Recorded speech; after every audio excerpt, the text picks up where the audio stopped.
Okay.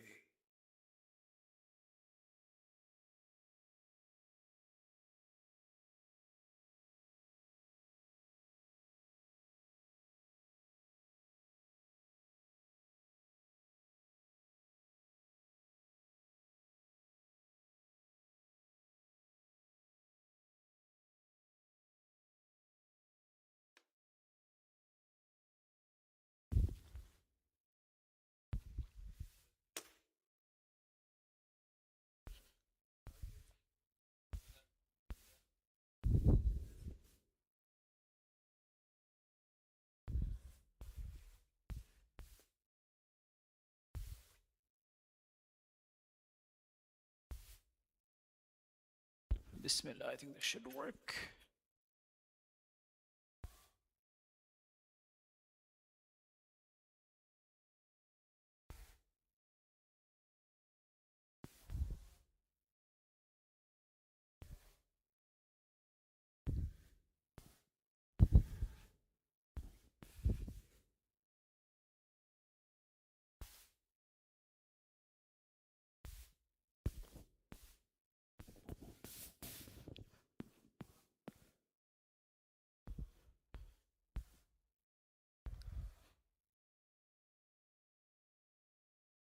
Strange.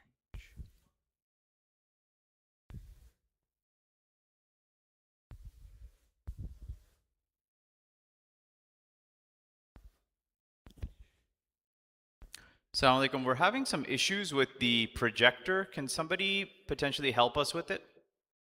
Jazakallah khair. I'm not sure why it's not connecting.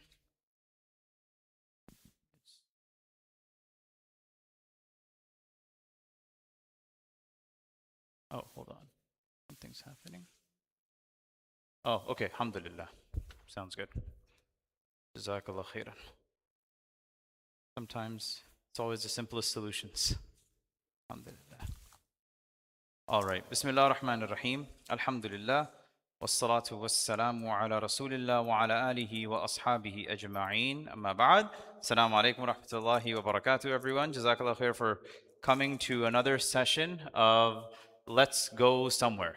I know they titled the lecture something else, but in essence, as I've been talking to you all over the last week, so last time we spoke about Palestine, today we're going to be speaking about another part of the world, Uzbekistan. And Uzbekistan, just by a raise of hands, how many of you have been there? No one. Uzbekistan, oh, one person, mashallah. Uzbekistan is very, very, very impressive of a place to go to. The closest place to see what Uzbekistan looks like as LA is probably like this little, area at KFM, the Mihrab. But imagine the entirety of this building would be covered in marbling like this. So I had a chance to go to Uzbekistan back in June of 2024, which is last year. And it was by far one of the most beautiful places I've had a chance to go to.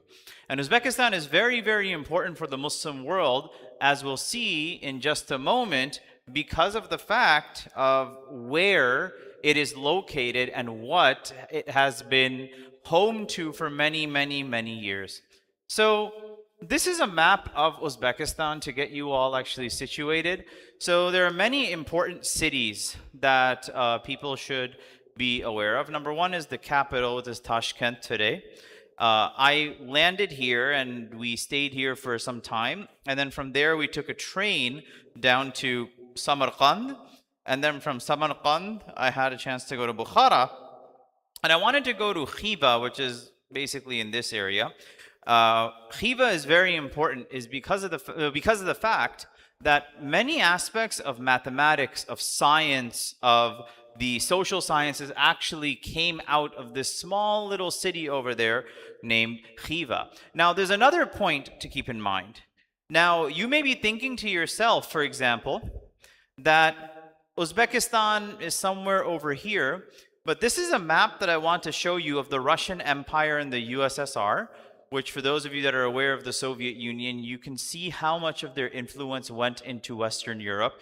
You can see how much of the region here, which is, it consists of Poland, it consists of the Ukraine, and all these other countries, as well as down here, all used to be a part of the Russian Empire.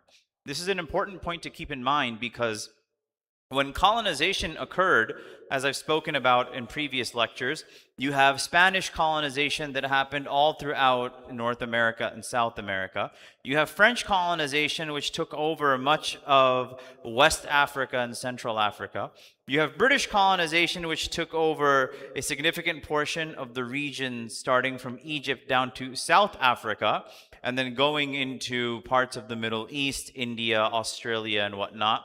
And then you had other colonizers that went all over the place.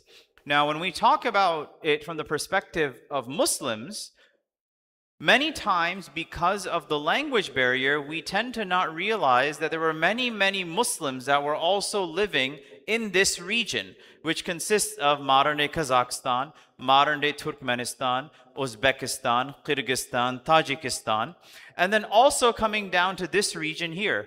So if you've heard of Chechnya, for example, if you've heard of the Caucasus, if you've heard of Dagestan, if you've heard of Khabib, if you've heard of, Hamza Himayat, whatever his Russian name is, Hamza, right? That was his name? But Hamzat Himayat. So all these people, why are they Muslim? Because of the fact that they come from this region here in the Caucasus. But we're going to go over to Uzbekistan. And Uzbekistan is really important to keep in mind because if you actually look at where Tashkent and some of these other regions are, which is over here, you can see how close it is to modern-day Iran.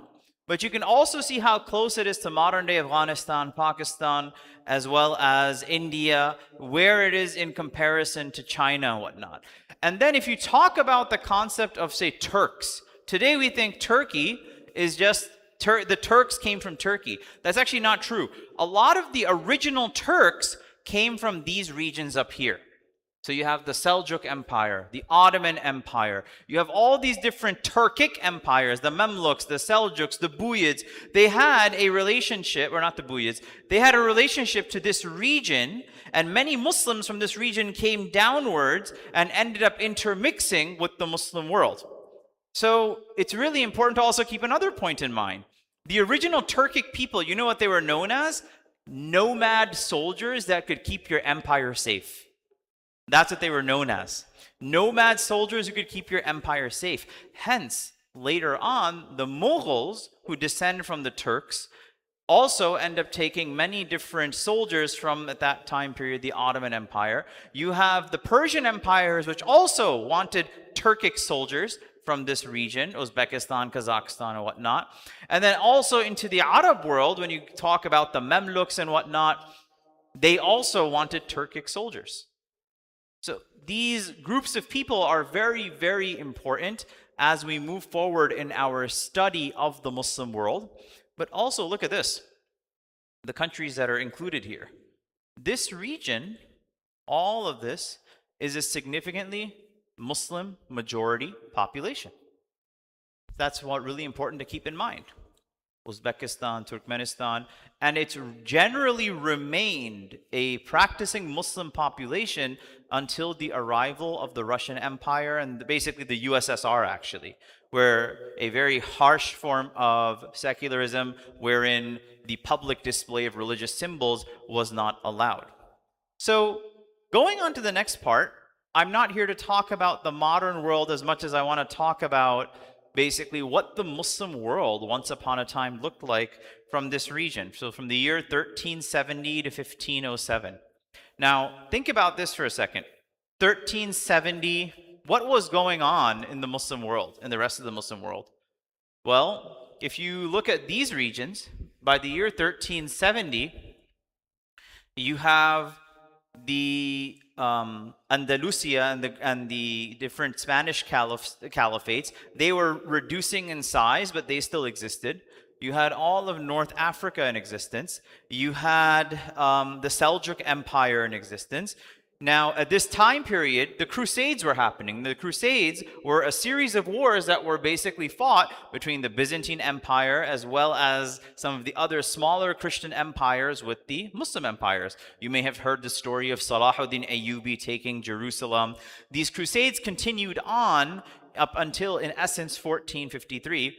So you have the year 1370, which we'll talk about in a moment, the Timurid Empire, which then comes to an end in 1507. Well, what does the world look like in 1507? Some major things that happen in the world. Let's say 1492. What happens in 1492? Two things happen. Number one, Spain falls. Right? Spain falls. Muslim Spain comes to an end. That happens in January of 1492.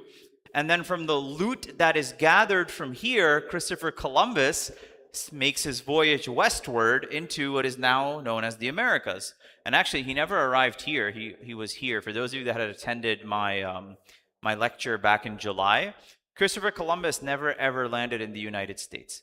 But anyhow, so talking about this, it puts into perspective what's going on in the entire world. Now, welcome to the Timurid Empire.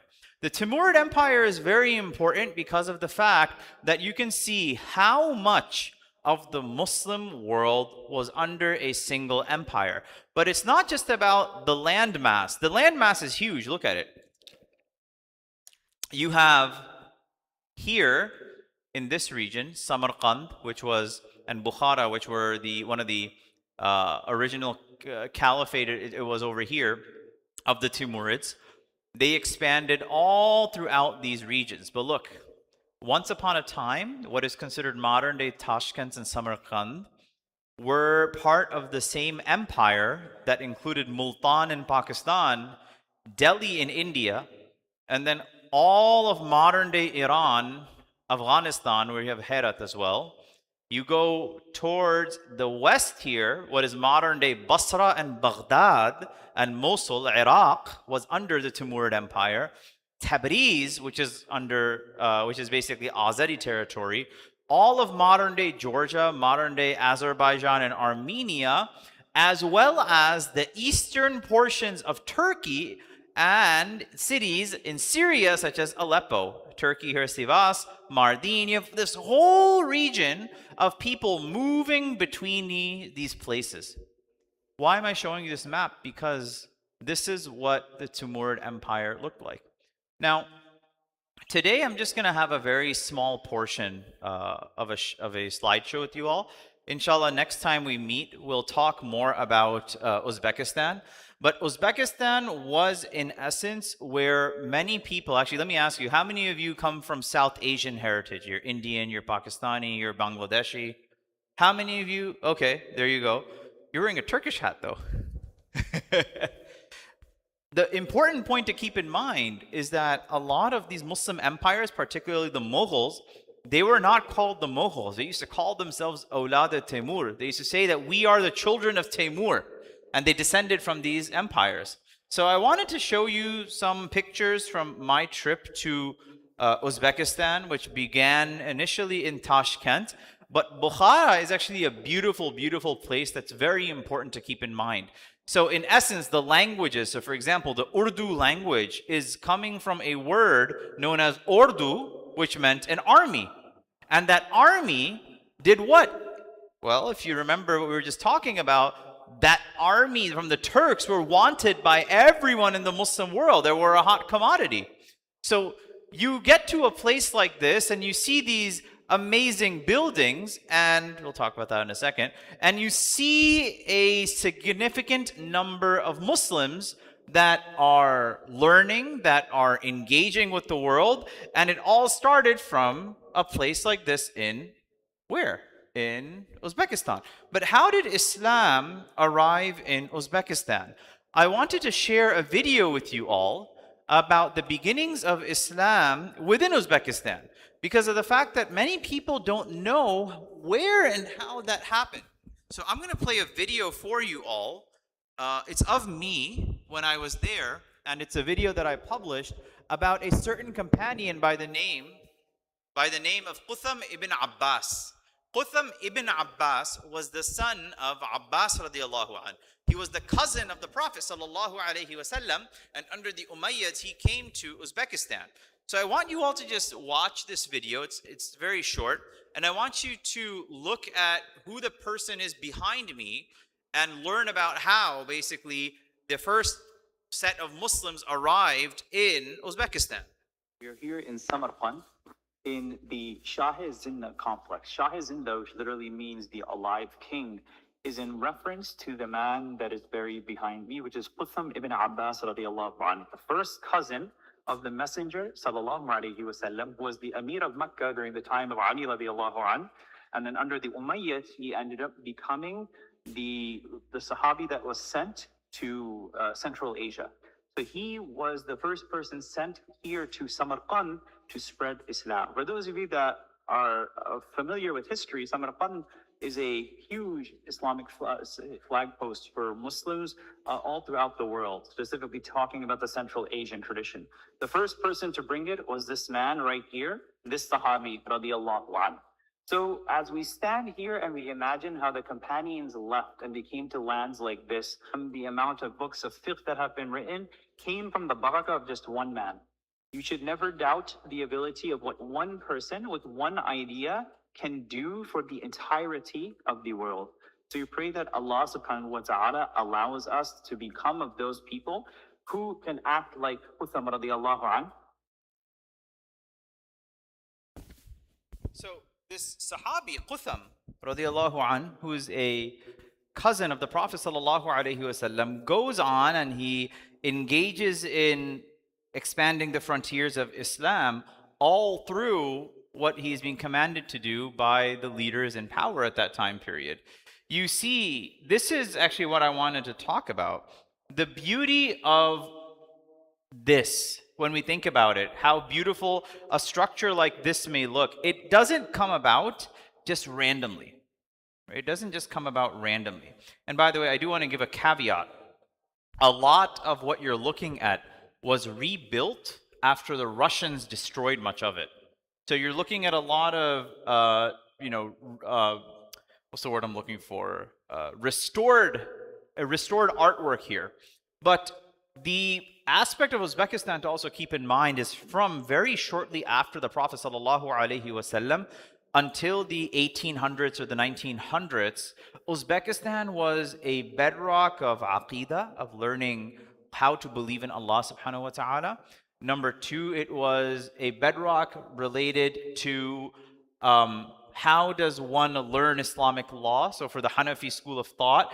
Number three, it was also a bedrock for people coming from all over the world and learning their faith. So particularly here, the building on the left and on the right, there's actually the same building. This is known as the Mir-e Arab Madrasa. And the Mir-e Arab Madrasa was a very important place to keep in mind here, because of the fact that the Messenger of Allah sallallahu alaihi wasallam, his legacy starts with what? With an aspect of learning knowledge. The Messenger of Allah sallallahu alaihi wasallam, when the Quran was revealed to him, he was told what? Iqra. He was told Iqra. So what does Iqra have to do with this? Well, it was knowledge that brought all these scholars throughout the world and led them to understand their faith at a grand level. One example of this is a man by the name of Mir-e Arab, who came from Yemen and established this madrasa known as the Mir-e Arab Madrasa. And it's a beautiful, beautiful complex. It's a wonderful complex. Now, there were parts of this that were destroyed, but the majority of it actually remained intact. Now, keep this in mind. When the Russians arrived, what did I say they did to these madrasas? Many of them they did destroy, but the majority of them they closed down. They said, we're not going to teach religion. Religion will not be allowed to be taught in these spaces anymore. But for some reason, this was the only madrasa that was left and allowed to be used to teach Islam from, for whatever reason it was. So we went here and we go inside, and you're not allowed actually all the way in. But in essence, this is one of the few institutions within Uzbekistan where people have been learning for years on end about how to study their deen. Now, there are some pictures here that I have, but I actually wanted to share some others with you from my phone because I'm much more organized here actually.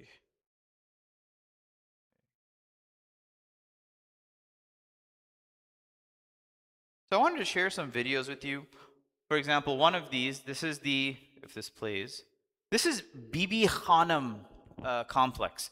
So this was a famous woman. She basically had this complex built, and it had a madrasa, it had a masjid as well. The amazing part about this place is you'll see these grandiose structures, and you think it's only one structure. This must be the only thing in the entire city. But imagine how these olden Islamic empires were set up, where every 5 or 10 minutes walking, you would basically find a complex like this. That was something that absolutely astounded me. And it gets me wondering about how our institutions in the United States should be set up so that we have the ability to intellectually produce giants in the future to come. You then also have a region here. So this is actually, this was hands down one of my favorite places. This is not in Bukhara. This is in Samarkand. So in Samarkand, you have this complex known as Registan Square. Now, as this video plays, I'll point out to you what exactly it is you're looking at. So here, all of these complexes, by the way, if I zoom in, oh, this is beautiful. You zoom in here and you go down.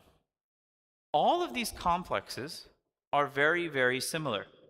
You know where you can see something like this in LA? Anybody have an idea? Where can you see something like this in LA? So you guys may have heard of Iman Center, which is the Shia masjid about 5 minutes from here.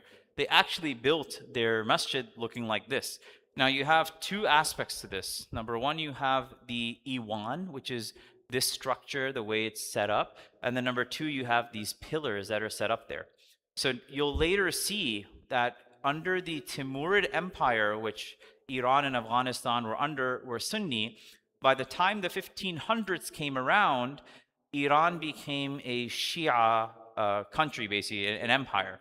But in this complex, you see this building beautifully lit up, and this square is called Registan Square.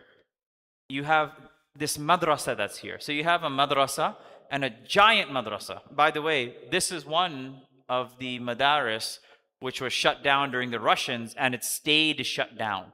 So as we pan over here, we'll see another building come up. All right, so this is another madrasa slash masjid. And if you zoom in, here, you can see a very, very similar construction. And inside, in this corner, obviously with the dome, there's a masjid in the back over there, which the students would pray at and whatnot. And then as you move forward, you'll see it pan this way to the right, and now you see another madrasa slash masjid. Now it's really interesting. If you zoom in over here, or specifically this minaret over here, if you take a look at it, you can't see it that well, but you can actually see it on the dome. You see how the dome is kind of getting like messed up over here? It's fading away. So the government of Uzbekistan is going out of its way to remodel a lot of these buildings to preserve their heritage. And then also, if you go down here, you can't see it that clearly, but there's some like cracks over here that have emerged because of earthquakes in Uzbekistan. So same thing. But check this out. You come to LA, one wildfire hits and suddenly hundreds of thousands of homes are gone.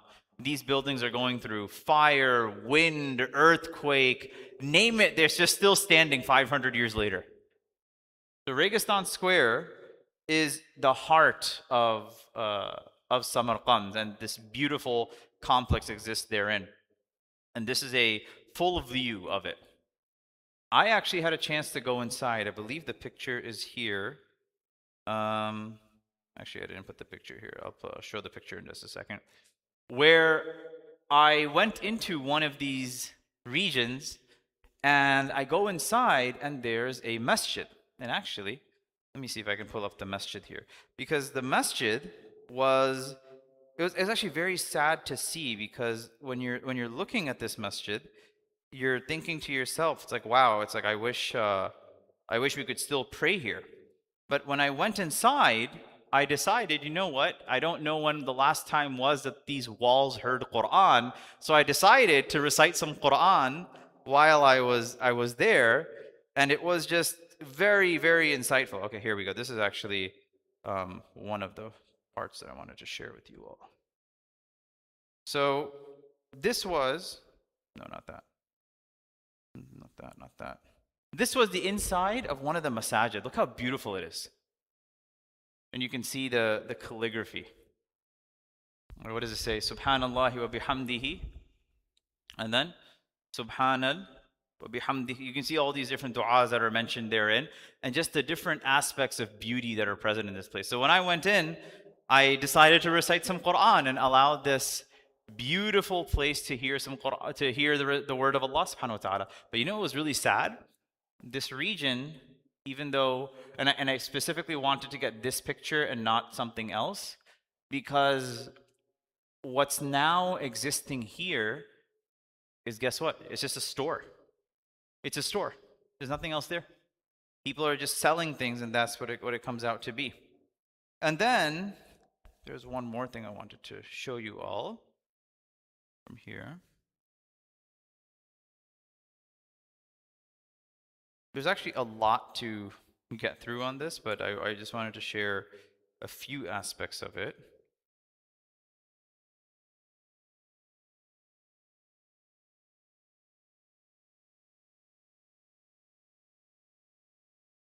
Oh, the picture's already here. It's on the screen. Never mind. The last thing I'll share with you all is the story of this minaret. This minaret is gigantic. This minaret is huge. It doesn't look like it's that big, but it's huge. And it's one of the tallest structures in that region. So when the Mongols arrived in Uzbekistan, they showed up, and their goal was to wreak havoc in that region. So they see it, and what's the first thing they say? Genghis Khan is there. Genghis Khan tells his commander to break it down, because he says nothing should be more glorious than the Mongol army itself. And one of his commanders gave him an idea. He said that, oh my commander, oh my king, this is a wonderful place for us to see everyone and stay alert and see what's happening basically around us. So it started to function as a watch post. So Genghis Khan's people would go up, and it would function as a watch post. But there are several times where, because the minaret was so large, that it actually fell, and they rebuilt it over the last 900 years. This was built in the year 1100.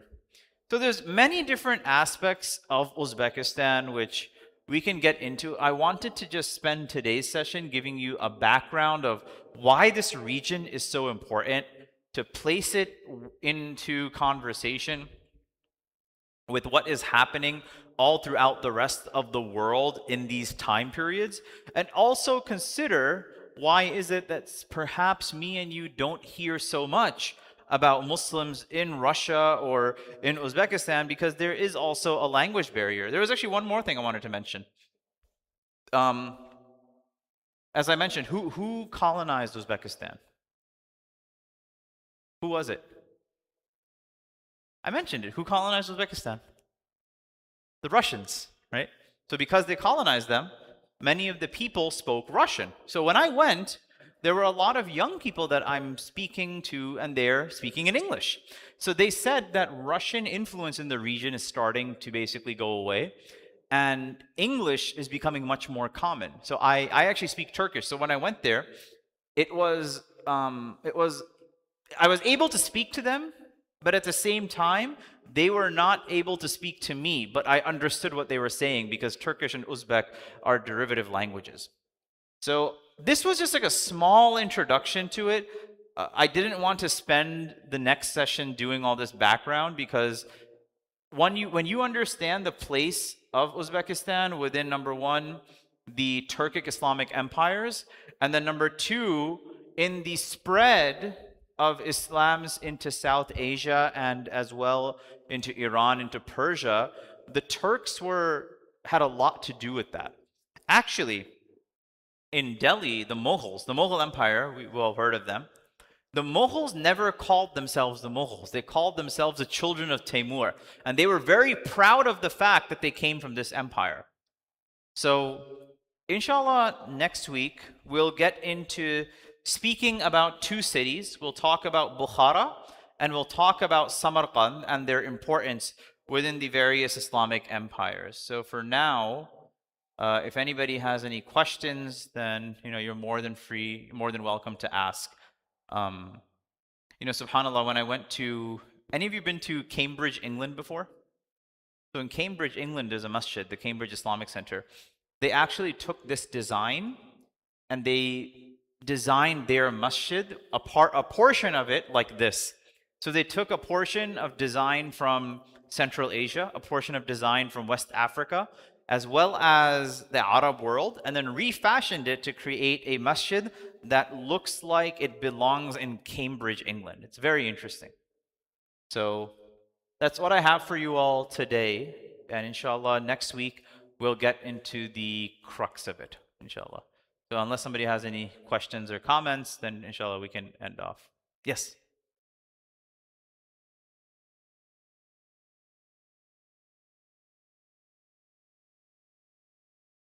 Was there? There probably was, but it probably happened like in the early 1900s.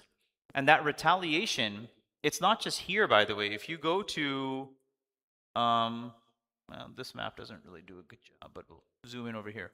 So if you go to this region, which was that time Yugoslavia, but Bosnia, I saw the same thing in Bosnia.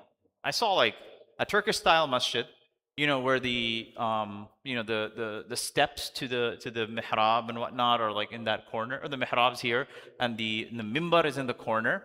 And then you see like a ladies area like that's elevated in the back. And I asked the gentleman in Bosnia, I'm like, what was this before? And he goes, this was nothing. This was just a room. But like there's a mihrab carved into the wall and everything. And I think people either don't know or they just, actually many people are very ignorant. In Bosnia, I went to a cafe that was hands down a masjid / madrasa before. Because in the Russian Empire, particularly in these regions, there are so many stories of resistance against the Russian Empire in what is modern-day Uzbekistan, all of these stans basically, because even Kazakhstan, we didn't talk about Kazakhstan, I haven't been to Kazakhstan, but Kazakhstan is very, very important because many Muslims, they believe certain prophets lived in Kazakhstan. But the resistance probably happened at a time where history was not as well recorded as it is in the era that we live in. Yeah.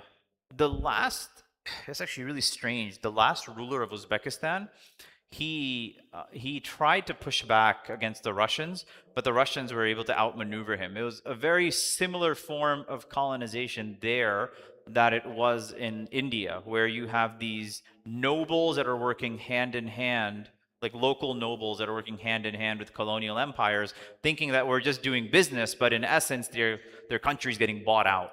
So you see very similar forms of colonization between those two regions. Yeah.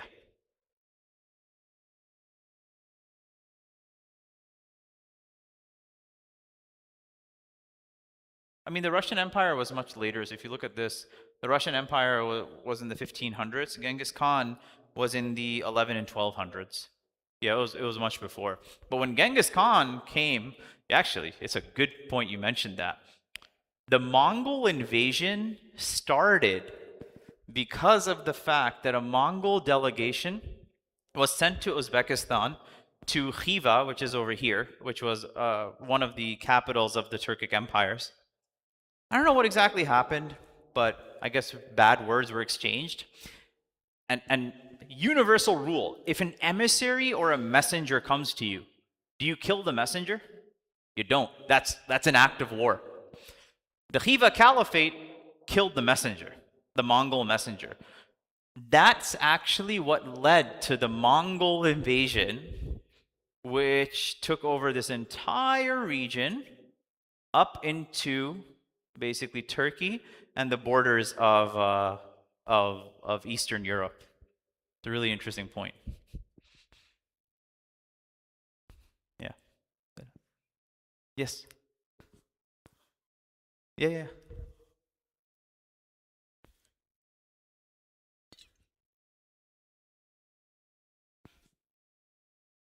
Thank you.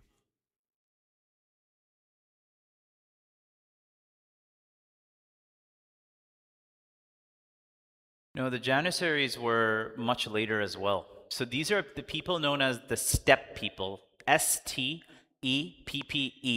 And they basically come from the mountains that are up there. Actually, let me see if I can show you a better map of it, and I'll show you exactly where they are. So if we go here, let me just open up this other picture. I have it. But this is actually a really helpful point to see. There's a bunch of mountains that are up here, and the steppe region is what it's called. So they were people that lived in mountains, they survived in mountains, and eventually they moved out of those regions, but they were nomadic people. A part of those people, oh, one second. A part of those people you may be familiar with. So, for example, have any of you watched the Ertugrul series? So Ertugrul is part of a tribe that's known as the Kai tribe. The Kai tribe comes from the ancient Oghuz tribe. The Oghuz were one group of Turks from many Turks that came from that region. Ah, here, perfect. So that came from that region that was considered the steppe region. And if we go here, yeah, here, perfect. So the steppe region is basically all from here, these mountains, this region. So they're very mountainous areas.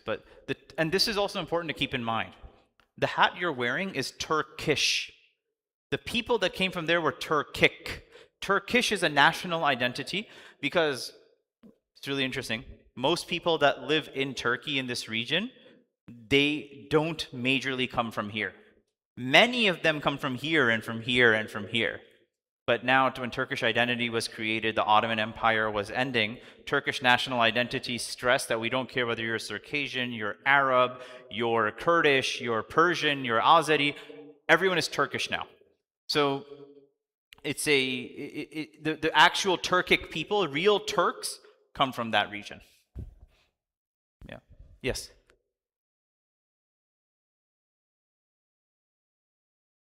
Ottomans. So actually, the Ottomans. Oh, actually, you opened up a can of worms with that one. The elevator pitch of it is that the Ottomans and the Russians fought a lot of wars, and many of the Muslims that actually came from the Russian Empire, so certain regions, for example, the Caucasus was a big area. They moved down from Crimea. Crimea used to be under Ottoman rule as well, but not direct rule. So they also came there, and then after that, they had many wars, but in essence, the Ottomans lost the wars, and eventually they lost the caliphate. Yeah. How many years was the Russian Empire? I think we said it was from the 15 or the 1600s until 1920 something. Yeah. All right, Jazakallah khair. I look forward to seeing you all next week. Assalamu alaikum. Thank you. Thank you.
Hatti matti shatti patti.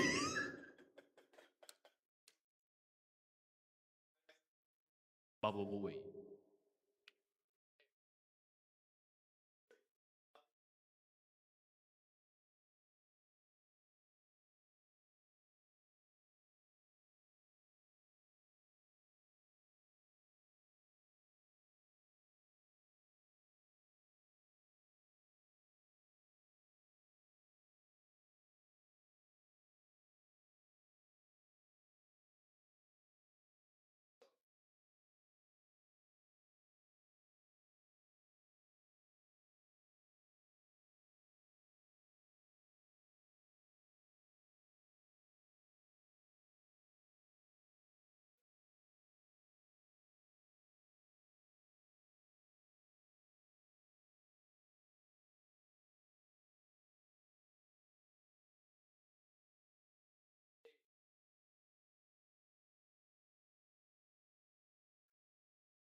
Hatti matti shatti patti matti.